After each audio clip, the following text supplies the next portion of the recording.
પોરબંદર જિલ્લામાં મતદાર યાદી ખાસ સઘન સુધારણા કાર્યક્રમ 2026 અંતર્ગત ખાસ કેમ્પનું આયોજન કરાયું હતું, જેમાં તારીખ 22 અને 23 નવેમ્બરના રોજ ખાસ કેમ્પ યોજાયા હતા.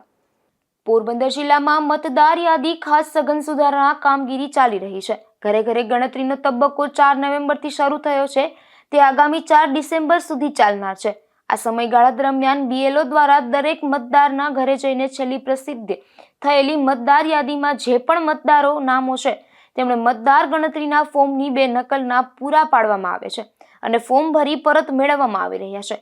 એ સિવાય 2 જિલ્લામાં દરેક વિધાનસભામાં તારીખ 22 અને તારીખ 23 નવેમ્બર 2025ના રોજ સવારે 9 થી બપોરે 1 કલાક સુધી BLO તેમના મતદાન મથક પર હાજર રહ્યા હતા. મતદાર યાદી ખાસ સઘન સુધારણા કાર્યક્રમ અંતર્ગત EF વિતરણ, EF પરત લેવા અને 2002ની મતદાર યાદીમાં નામ સર્ચ કરવા અંગેની કાર્યવાહી કરાઈ હતી.